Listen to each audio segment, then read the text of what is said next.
Hi everyone, welcome to another episode of our Footy Fantasy Pod, special edition. It's always a special edition where you can find a fan from the Toon Army, Demilade Raji. Thanks for coming on. Of Appreciate course. it. Thank you very much for having me. It's been a while. Spoken to you. It's good to have you on. We have Stephen coming back, Gunnar, Arteta faithful. Hey, thanks for coming back, Steve. Thanks for having me again. Say Arteta faithful, yeah. You're an Arteta faithful. You're one of the real ones that stuck by him when everybody was falling by the wayside. uh, Today's episode, of course, since it's always unique to have a Newcastle person. We'll start with Raji. We'll talk about his thoughts about Steve Bruce, Newcastle's progress so far. Then we'll pop over to Steve, talk about Arsenal and Arteta. We'll chat a little bit about the FA Cup game from yesterday. I mean, we'll not delve too much. We had a match reaction from yesterday. Everybody, all the analysis is already out there, so we won't delve too much about that. Give out our weekly awards, and like I always like to ask everyone, your thoughts on who you think will finish top four, and where do you think the season will end? Regarding relegation, which teams do you think are going to get relegated? So we'll start with the Newcastle talk about Steve Bruce. So let's just dive in. Share your thoughts, Raji. Um, I generally think that Steve Bruce has had a bad state of late in general. Yeah. I think that there's an expectation by Newcastle fans that we should be doing better than where we are right now. But reality is still reality. I think one of the problems Newcastle has had of late is a lack of strength in the midfield. And if you watch how Steve Bruce generally plays, when Steve Bruce wants to play attacking, he plays a 4-4-2. But when he's being defensive, he reverts to the 5-3-2. So if you look at Steve Bruce in general, his default position is to be defensive, which is an antithesis of everything he's done before. Steve Bruce from Wigan days has always been the attacker, but now that he's the Newcastle manager, he has always defaulted to being defensive.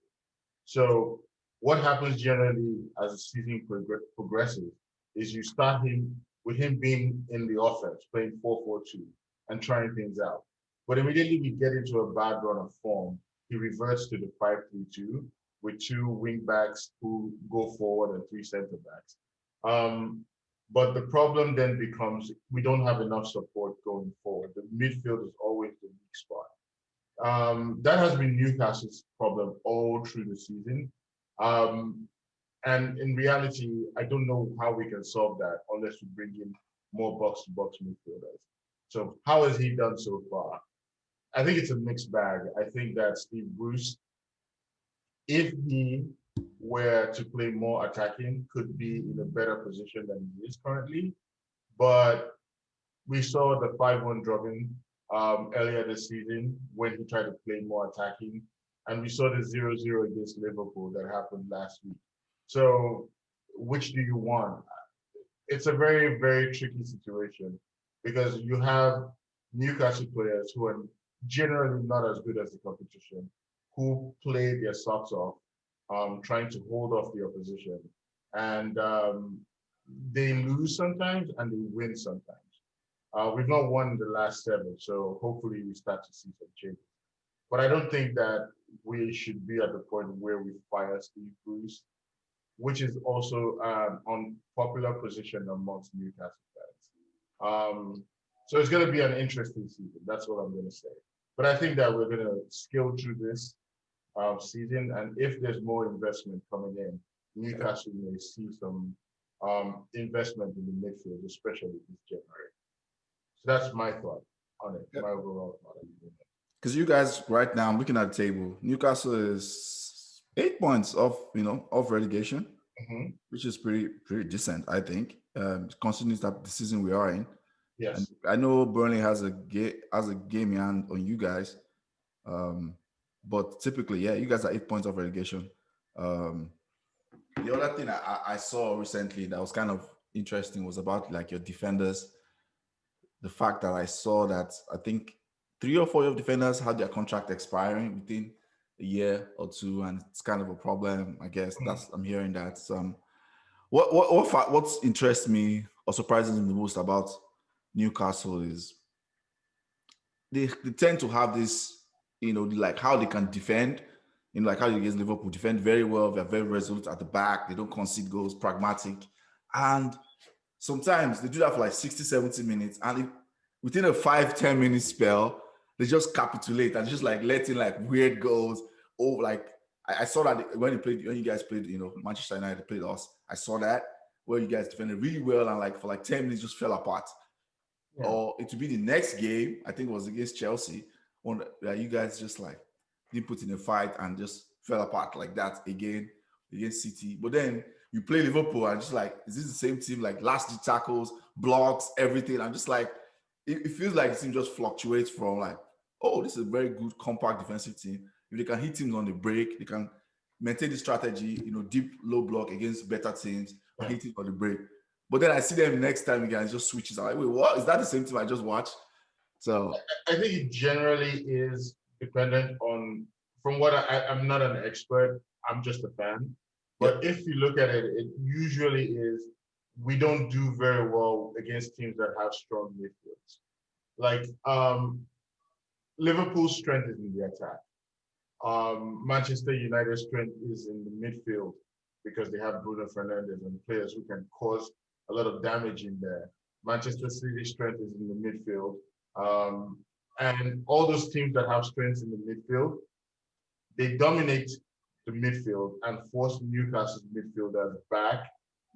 And we are defending for a long time. And at some point, things will fall. If you look at the Newcastle versus Leicester game, Leicester's midfield is much better than ours. But we held that game for a long time. And then within a block of 10 minutes, they had 2 goals against us because they just took out the defense by just passing the ball laterally and allowing their midfielders to score.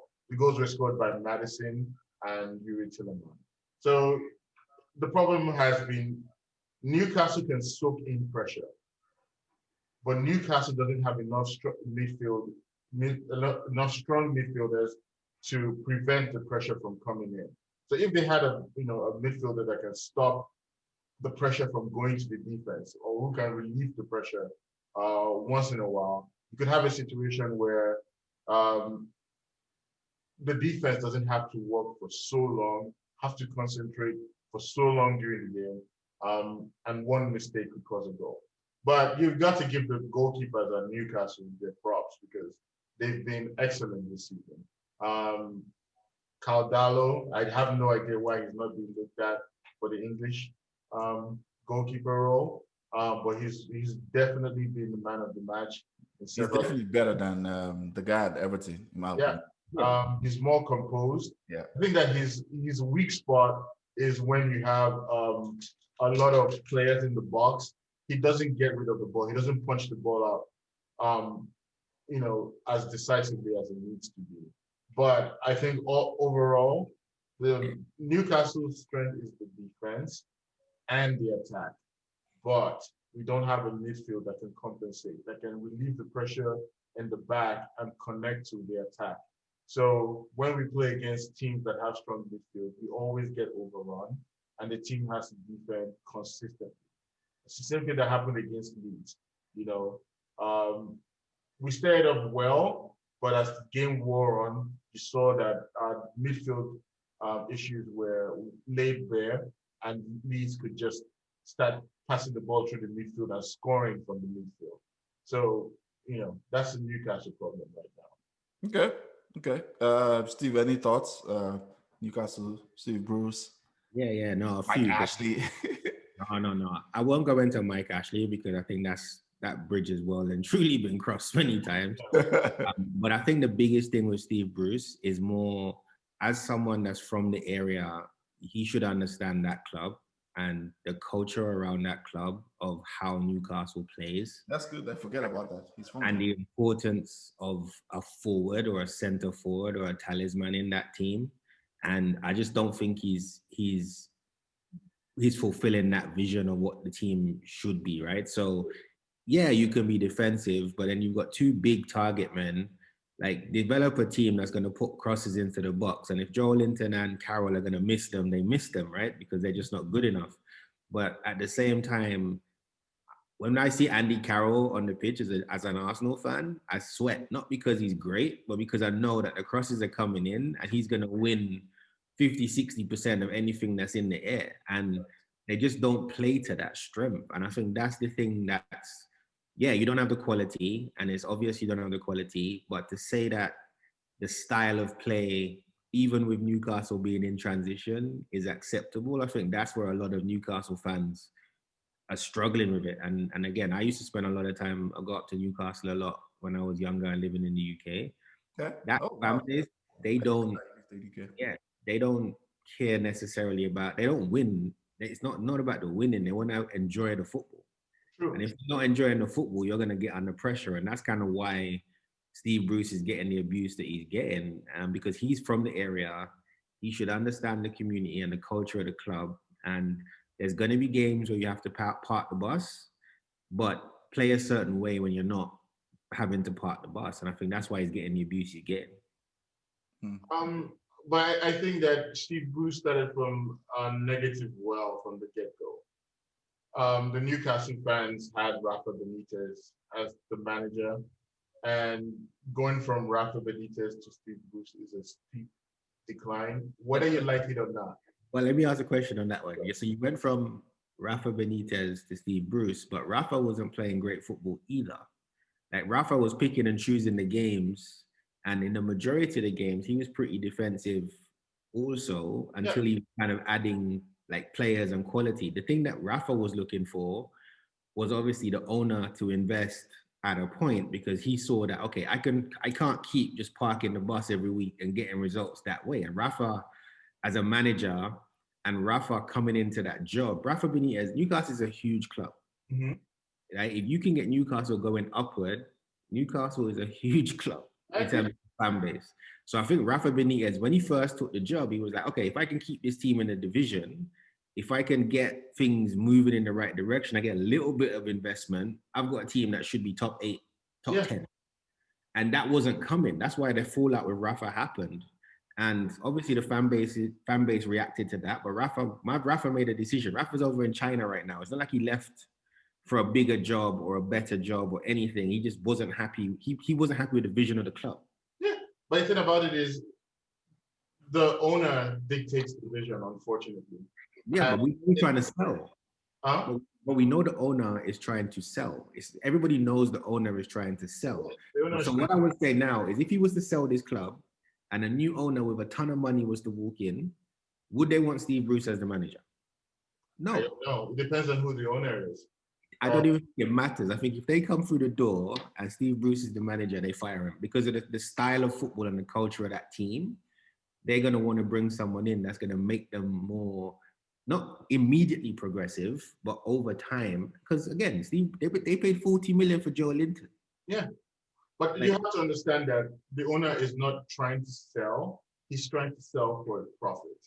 That's what the owner is trying to do. So if it was a situation where the owner was trying to do it for the best of the club, then he would have sold the club a while back. No, but but he's gonna do that for himself. Like, what businessman buys something with the intent of making a profit and then sells it just for out of the goodness of his heart to kind of avoid some stress? Like, he's not gonna do that. Like, he's invested a decent amount of his money into that club. So he's just like, okay, someone comes along and makes me an offer, and also recognizing that this is Newcastle United. Like, when that team is playing well, 40, 50,000 people show up to watch it every week. It's a huge club, merchandise, brand, everything. So I don't blame him for that. I think he's doing what he needs to do as an owner, but we know he's not invested in the long-term future of the club. But at the same time, as a fan, knowing what I know about the owner, yeah, I'm expecting Steve Bruce to at least give me a little bit of entertainment every now and again, at least find and figure out the scouting system and the culture of the team a little bit, because I don't understand what Newcastle is anymore. Like, you get. I think that we're also putting the blame on Steve Bruce when we should be putting the blame on management. I don't know what Steve Bruce can do if they don't give him the money, like to do anything. So Newcastle hasn't invested in done enough investment at all in buying good players of late, and he has to wheel and deal.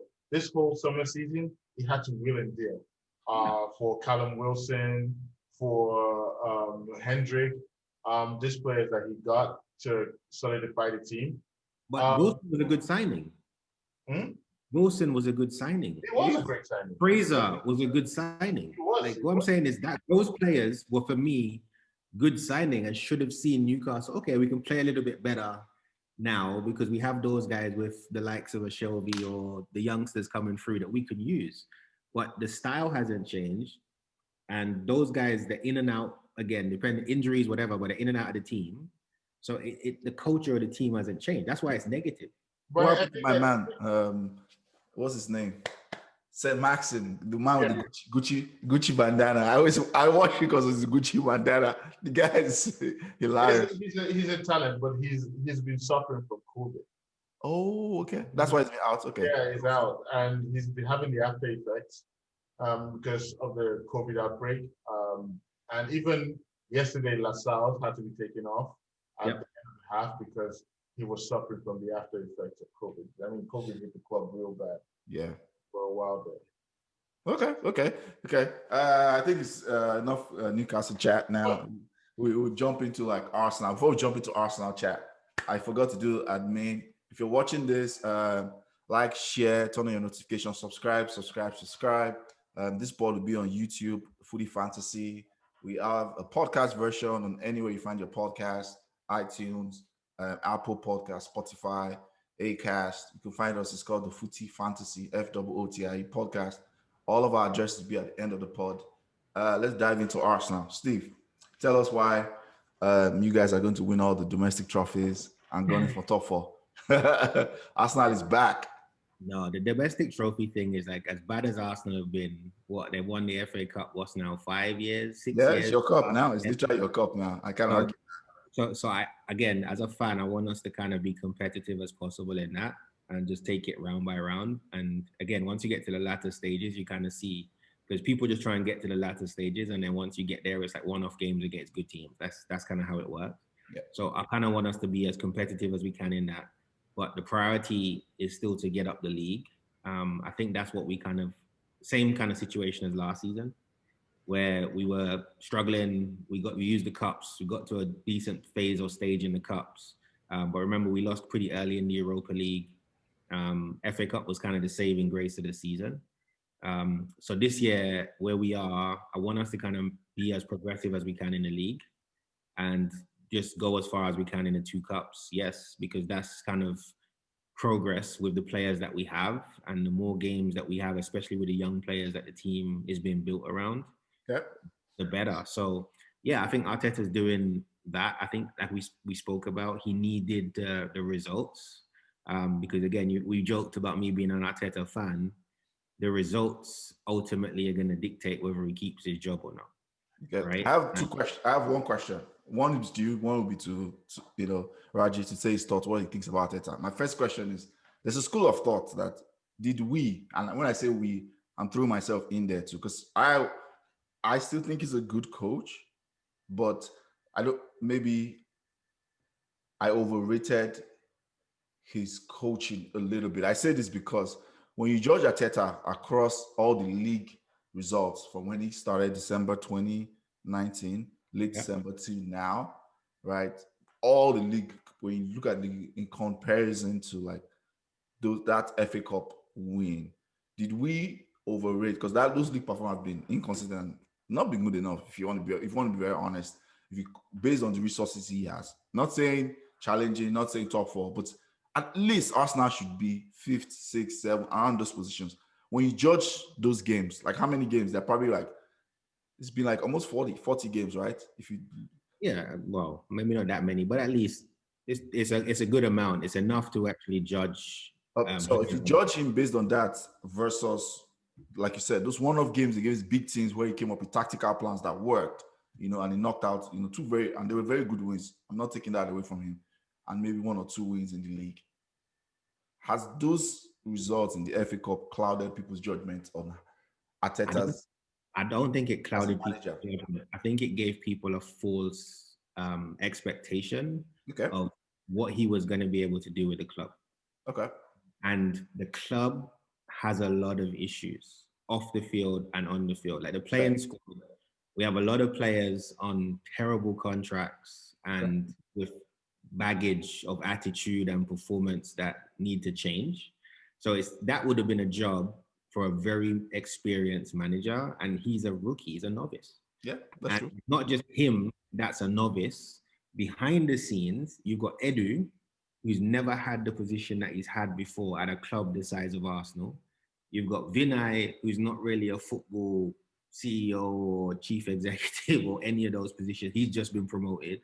So we got novices in a lot of big positions at a club that needed guidance and a serious level of direction change. And they made some bad decisions. Like the Ozil decision, I don't disagree with what they did, but to not register that guy, knowing full well that if results don't come, everybody's going to turn around and go, Ozil should be playing, regardless of what he was doing before.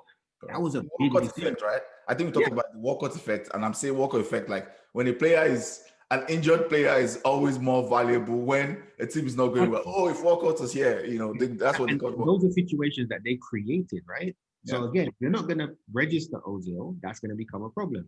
If you're going to make the decision to sell Martinez for 20 mil and you're going to keep Leno, that's going to be a decision, right? So they made a lot of big decisions in the summer that a young manager had to deal with, and then the results weren't great, and that pressure just builds on top of him. I think he's been fortunate that the Christmas period, those 3 wins in a row, bought him a little bit of time, and now he has to maintain that momentum. He's going to lose another game here or there.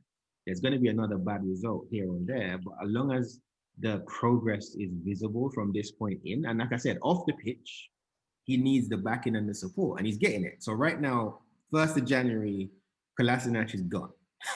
That's 100,000 a week contract for someone that's not going to play, gone. Ozil, all the noise about his playing, not playing, move him. I don't care whether we're paying him still. I don't care if he goes for free for 6 months. Is it not done? I'm hearing rumors it's going to apparently, no, because apparently he still wants his money. Ozil's not leaving for free. I don't blame him either. Like I don't, to be honest. I think football clubs get with murder, in my opinion. No, the team, they owe him his money. So if they want him to go, okay, you want him to go, you owe him 350,000 a week for the next 6 months. So you have to come to an agreement with him where you're paying him off. And I think what Ozil is actually saying is he wants his money. He's willing to take it over 3 years, over down payments or whatever. That's what they have to do. They have to figure out that contract with him and let him go, because that would be another noise in the club that would stop. So I think those are the decisions that Arteta's not in control of. It's the club, it's the board, and then they have to back him. Like we need a midfielder. I was going to say that. like play with Partey. He need it. Well, again, because Partey's going to come back and he's going to improve the team immensely, especially with the runners we have now up front. But we still need someone that can play next to him, because like I said to you when I came on the last time, you take Xhaka, Ceballos, and El Neni, and you combine the 3 of them, you probably have the player that we need to play next to Partey. But individually, you're picking and choosing. You want to sit, you play El Neni. You want to be a bit more progressive, you play Ceballos. You want someone that can just pass, you play Xhaka. That's not okay. Yeah, I agree. So I think that's what he needs. So what do you think is Arsenal's weak spot right now? Is it the midfield? Midfield, 100%. Center midfield is our problem. I think we got decent enough. We don't have great defenders, but we got decent enough defenders, and they're young enough that you can kind of develop them. Yeah. I think the midfield is the problem. Like we don't have runners with the ball, and we don't have people that are creative enough, specifically in that central position from deep, to get the ball to our players early enough. Like everybody says Pepe is a flop. Pepe is a guy that wants to run with the ball, and you need to get him the ball in space. Like if he keeps receiving the ball with his back to goal, Pepe is useless, right? Like he needs to be running with the ball at people, and you have to be able to find him in pockets. That's what makes Saka, Smith Rowe, useful in this team because technically those guys are good enough that they'll pick the ball up and they can play. They can pass 1-2. They're intelligent footballers. I think when I was on it the last time, I actually said to you, I wanted Saka to play from the right. And now he's playing from the right and you don't know whether he's left-footed or right-footed. Yeah. That is the difference. That separated the threat. That's true. So what are your thoughts quickly, Raji, about Arteta, just from the outside looking in?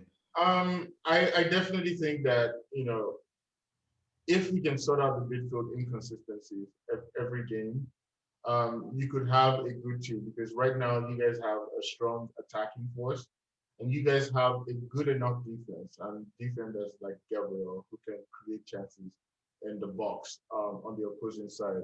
But it comes back to the discussion I was talking about earlier about if you wanted to beat Newcastle, you have to just come with a good midfield. And you could tell that Arsenal struggled against Newcastle because Newcastle could predict what the midfielders could do. That's a good point. And they were able to stop a lot of That's a good point about the midfield thing. And when I'm thinking about it, that's true. When I look at all the games you struggle, it's been against midfields that have creative players. That's a good point. So if you can get a creative midfielder, you can beat Newcastle. If you look at the way Aston Villa played against us last season, immediately they got their midfielder in, I forgot his name, Grealish. He caused havoc in the defense. And when I was watching the Arsenal game, I think that you guys beat us yesterday because you have better attackers than Newcastle. When you had the chances, you took it. But if your midfielders were stronger, you could have had those better chances. If the ball had gone to the striker faster or it had gone to space faster, you could have beaten the Newcastle defense much earlier. And that's what happened in the end, right? So when you made the changes, he brought on Saka, he brought on Lacazette, he brought on Xhaka, and all of those players, Smith Rowe, and all of those players impacted the game. That's what I'm saying. Like Smith Rowe running from midfield onto a ball from the forward, and he scores. Yeah. Tierney, that cross came from a pass from deep, which was a really good pass from Xhaka, right? Through the lines, and he crosses, and then Aubameyang scores. That's your player of the season, in my opinion. To Tierney? Yeah, 100%. That's your player of the season. He should be captain. I do think that there's a lot of, and I think this affects Newcastle and Arsenal in a way, because you have a situation where if they can solve the inconsistencies in the midfield, Shelby is inconsistent and he's strong for some games and not strong for others. All our midfielders, Hendricks, Almiron, who's very fast but not very strong. So we have weak spots in the midfield specifically that if you can create some consistency in there, give this player some backing that, okay, I can be creative now. Because what happens right now is they try to make Shelby a box-to-box midfielder. He's not good defensively as he's good going forward. Shelby can throw a pass. He can create a ball, but he's not very mobile. So against the Leicester, for example, his mistake cost us the game because it led to the second goal that they scored against us. So things like that. I think that if Newcastle can solve the midfield problem, and I think if Arsenal can solve the midfield problem, and which they've had for a long time, I don't know why they haven't solved it. I'm guessing. No, I think they're part of the way there, right? So Partey is a big piece or a part of that. I think they have to have a conversation for the future because they have a player who I believe could develop into a really good supporting player in Guendouzi, who's on loan and for all intents and purposes doing really well in Germany right now. Yeah. So you bring Guendouzi in, you have Partey. We've got a ton of young box-to-box midfielders that they probably don't want to block the progress of. Because you'll hear them talk about Aziz, you'll hear them talk about Patino, you'll hear them, they've got some really good young players there. Okay. So they need someone 25, 26 that can play next to Partey, make Xhaka more of a squad player. And then you can see something. And it's pieces. I don't think Arsenal need to rush and go out and sign. They don't need to do a United and go and sign 16 players and spend $500 million and Don't come for United. Look at this guy. Right? Like that. You're right. I get your point. Arsenal can't do that. So I think, yeah, they've found some players. They're consistently finding players in their academy.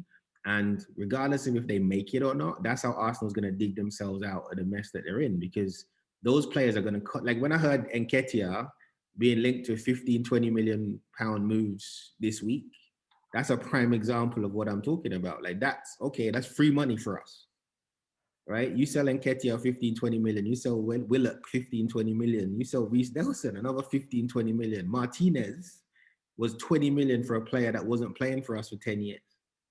So the academy is doing what it needs to do. It's just one or two players every time, and just be really deliberate with the recruitment. Like right now, you need a number 8 to play with Partey. Like I keep hearing about Buendia. I don't want him. Not because he's a bad player. So not because he's a bad player. We have 8 minutes left, so let's do a good segue to say, I was going to ask you, final question on Arsenal. Who do you think you need to get realistically this January, Steve? We need a number 8. Like I don't like. Oh, really? Okay. Not a 10. You want an 8. Not a 10. We need an 8 because you can use Saka, Smith Rowe, for all the hate that he gets, Willian. You can use those players behind the striker for the rest of this season. But for January, the position where we're kind of struggling is at number 8. Is Guendouzi coming back? Yes or no? Because then in the future, you can say, okay, Guendouzi plus another person. But you've got too many questions in that center midfield. Like Ramsey going and not being replaced. Like you put Ramsey in this team right now with Partey, this team's in the top 6. Like, so you made that decision to let Ramsey go and bring in Willian and do all of these different things. You could have just paid him. Right? So that's what they need. They need a number 8. Any I don't know who it is. In your head, if you had to choose, if you had to pick someone right now. The guy I really wanted was Szoboszlai, but he's gone. Yeah, he's gone. Right? So that deal was done. But again, that is the position they need to solve. Is a more of a Metzela or a number 8 type player that can play next to Partey with the mobility that Xhaka doesn't have. So top 4. Give me your top 4. Liverpool. Top 4, where do you think Arsenal will end up this season? I think Arsenal will just miss out because I think there's too much competition and too much. They're 6 points back right now, so it's not like it's a mile off. Yeah. But I think Liverpool are going to stay in. I think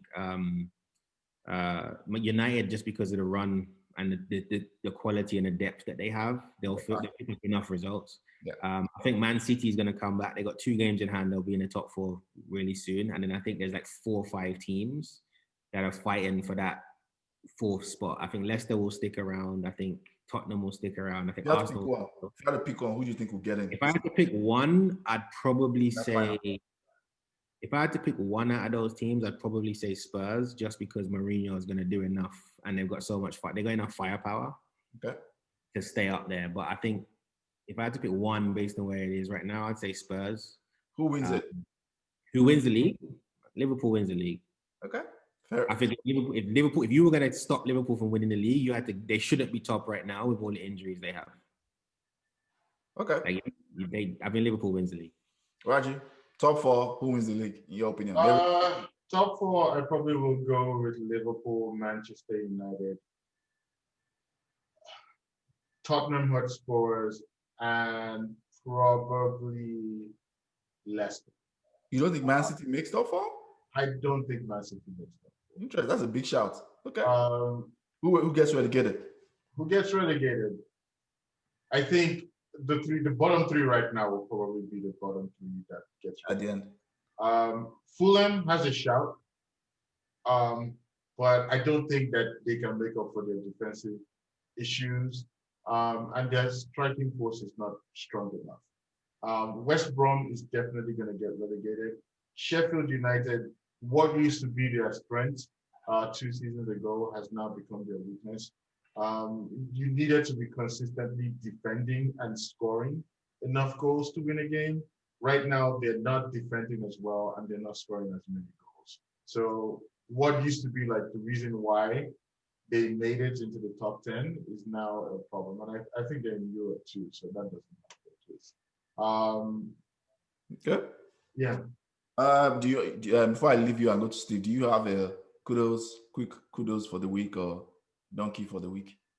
For me, I probably would go with the young player, Tierney. I've never really seen him play. I don't generally watch Arsenal, to be fair. But watching him play this weekend was quite impressive to see how he was able to go through all the defenders and still get a very effective shot in.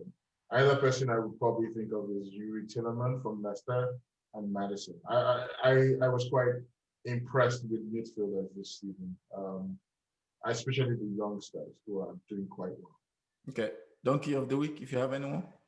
I don't know. Van de Beek still not played that much. Well, if I decent last game, well, it's fine. It's fine. I won't choose who you pick. Steven, donkey of the week, kudos for the week. And who gets relegated? Donkey of the week, the FA, for the Aston Villa Liverpool situation, because I just feel that was so unfair, that the way that they dealt with it. And then I'll give Aston Villa credit. So I'll say Aston Villa hero, but more because if that was a bigger club, I think they would have been complaining to the high heaven still about having to play that game with kids. I.e. Man City. Yeah, I think Aston Villa takes a lot of credit because it's the FA Cup. We were going to probably play some of these kids anyway on the bench. We'll just roll with it. And I think they acquitted themselves well, and they learned probably a bit more about the young players that they have. So I think FA for sure would be the donkey because again they could have dealt with that better. Okay.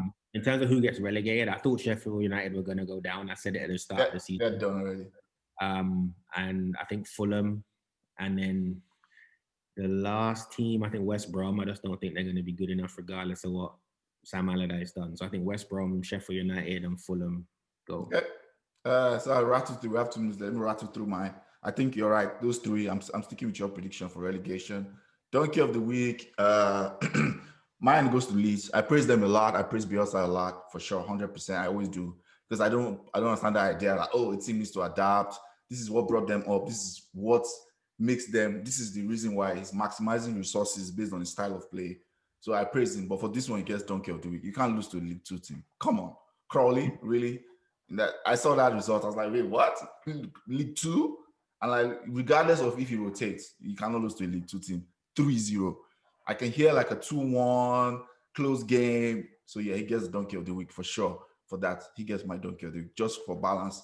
And in the reverse, I think Crawley should get it. You know, I mean, they beat Leeds, a Premiership team. And it's not like a Premiership team that is comfortably 10th, 11th, and they beat them 3-0. So I think they should get the kudos of the week for me. That's interesting. I would never.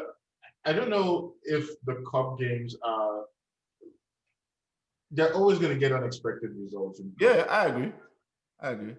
They always be unexpected results. I just feel like you cannot lose 3-0 to Leeds are the perfect team to play in a cup because they're going to allow you to make the game chaotic. And you're playing against those lower league teams, and they're going to score from corners and set pieces. And how they scored. I looked at it. Leeds are the perfect team to play in that scenario. Correct. Yeah, and it was kind of good, you know. Yeah, but yeah. So I think we'll wrap up here. We have less than a minute. Thank you guys for coming on. Thank you very much for having me. It was really nice talking to you guys. If you like our content, like I say, all our addresses be at the end of the pod. Thanks.